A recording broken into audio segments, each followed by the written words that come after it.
Voltamos a falar sobre o fim da presença militar dos Estados Unidos no Afeganistão. Foram 20 anos de ocupação, a guerra mais longa da história dos Estados Unidos, que terminam, como nós temos visto aqui na transmissão que fazemos sempre simultaneamente com a CNN Internacional, em dias caóticos, de muita violência, com ataques promovidos pelo grupo Estado Islâmico K. Com a saída definitiva dos americanos, das tropas americanas, cresce agora a expectativa para a definição da formação desse novo governo do Talibã. A gente vai tentar entender melhor o que é que significa a saída dos Estados Unidos do Afeganistão, quais são as perspectivas no curto, no médio prazo para quem fica no país, as consequências disso tudo para o mundo, com o professor de Relações Internacionais da Universidade Federal de Uberlândia, Áureo Toledo. Professor, obrigado pela atenção com a CNN, hein? Bom dia, Rafael. Eu que agradeço o convite.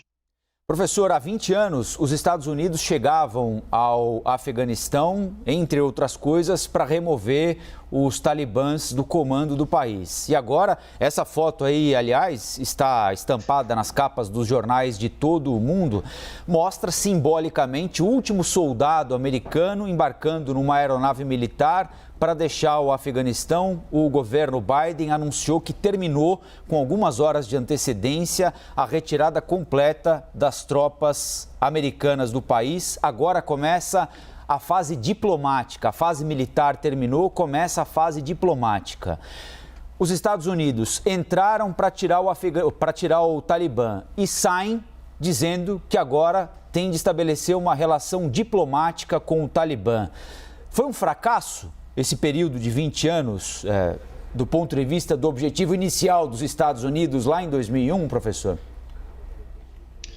Foi um fracasso, Rafael. Na minha avaliação, a intervenção dos Estados Unidos no Afeganistão, ainda que em algum momento ela tenha priorizado a questão do contra-terrorismo, da caçada à Al-Qaeda e do assassinato do Bin Laden, em termos do legado para o Afeganistão, o resultado é muito ruim. A gente viu nos últimos dias que a intervenção não foi capaz de entregar, em termos de reconstrução do Estado, uma democracia, como eles argumentavam que era a meta liberal, com orientação para o mercado. Isso nunca foi feito. Eles não conseguiram entregar programas que apresentassem uma alternativa para o povo afegão, porque isso é uma coisa que eu sempre chamo a atenção. Num processo de paz, o que você precisa fazer, em alguma medida, é apresentar uma alternativa de futuro para uma população.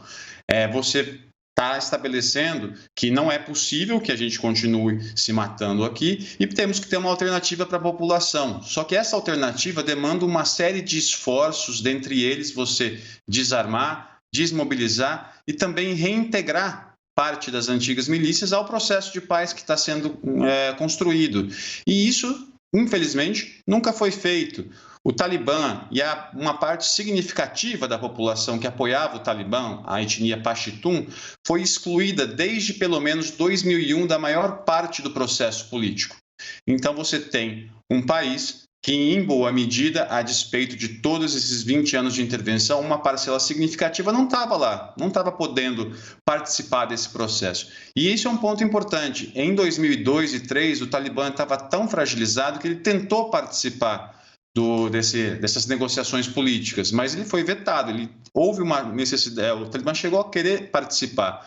Não conseguiu. O que a gente viu foi, então, desde 2002, 2003, com ajuda externa, particularmente do Paquistão, o Talibã crescendo sua influência, que culmina, então, com os avanços, com uma reorganização a partir de 2005, que nunca foi combatida. E o resultado a gente vê aí. Os Estados Unidos entraram para tirar o Talibã e agora saem com o Talibã.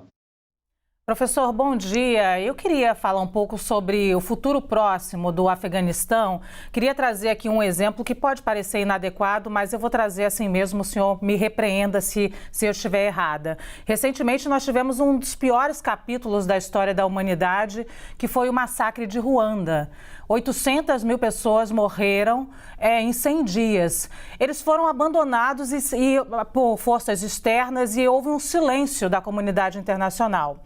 Eu trago esse exemplo para entender como fica o conflito interno do Afeganistão quando todos se retiram. É possível que a gente veja também uma tragédia? Nesse momento, a gente tem que olhar para a correlação de forças no campo no Afeganistão. Em termos da correlação de forças, o Talibã tem alguma vantagem. A última estimativa que eu tinha é que ele tinha pelo menos 60 mil militantes. Além disso, o Talibã teve um acesso a um arsenal significativo de armas que os Estados Unidos deixou. Então, ali na região, no país, ele tem alguma vantagem. A gente viu recentemente, né, o ataque terrorista que foi o Estado Islâmico K reivindicou o ataque, mas o ponto que eu quero chamar a atenção sobre isso, só para dar o exemplo dessa correlação de forças, é que esse ataque, em boa medida, ele foi possível porque a situação no aeroporto de Cabul, em boa medida agravada pela presença dos Estados Unidos, porque ele criou uma situação de insegurança ali com vários alvos, permitiu que um grupo que surgiu desde 2015, mas que em termos comparativos com os Talibã, ele é menor. A última estimativa que eu tinha é que eles têm algo em torno de no máximo 10 mil militantes ali na região, conseguisse perpetrar o ataque.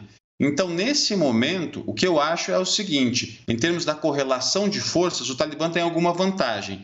Existem algumas divisões internas dentro do Talibã, que o Talibã, ao longo dos 20 anos, para sobreviver enquanto um movimento insurgente, ele desenvolveu uma característica que eu chamo de policêntrica. Tinha vários centros de poder, porque você não pode centralizar tudo, que agora, com ataques via drone, mísseis teleguiados, se você acerta o centro, acaba. Então, você tem vários centros. O que a gente está vendo agora é essa dispersão em termos desses centros e alguma divisão entre eles. O que pode acontecer agora é a gente ver alguma disputa dentro do Talibã para ver qual desses centros vai conseguir controlar, se é que um só vai conseguir. Isso é um ponto que eu chamo a atenção. Professor, ainda pegando gancho nesse sentimento de abandono que a Luciana trouxe, eu vou por essa característica dela, é possível que nós tenhamos um afegão que não concorda com o domínio norte-americano no país dele e também não concorda com o Talibã no poder. Que ferramenta resta para essa pessoa? Que tipo de movimento democrático ele pode esperar pelos próximos anos? Porque a partir de agora a gente vê a tomada de poder pelo Talibã e sem perspectivas de que haja uma mudança. A situação política, os desdobramentos disso agora vão ser importantes. E eu chamo a atenção por quê? Porque agora, além da crise de segurança e da crise política, a gente tem uma crise humanitária gigantesca que vai começar a aparecer ao mundo. E a gente precisa estar atento a isso. Por quê? Em primeiro lugar, nós temos pelo menos 14 milhões de afegãos numa situação de insegurança alimentar. Nós tivemos, nos últimos anos, uma série de secas no país que prejudicaram a produção de alimentos, né? Um dos insumos importantes para a alimentação afegã é o trigo, e isso o país não está conseguindo produzir. Outro ponto que a gente não pode deixar de esquecer é a questão da pandemia, né? O Afeganistão tem mais de 150 mil casos reportados. A estimativa é que tenha mais de 7 mil mortos, mas é importante destacar que é um país que testa pouco. E numa situação de insegurança, como a gente está vendo, as pessoas não saem de casa para se vacinar e tampouco para se testar. Além disso, a gente não podemos esquecer de que o Talibã não está querendo, pelo menos em algumas províncias, na província de Pakht, ele estava negando o acesso à vacinação. Eu estou chamando a atenção disso tudo porque agora, com a saída dos Estados Unidos, o Talibã vai ter que governar. Vamos ver se se ele vai conseguir atender as demandas que o país vai ter.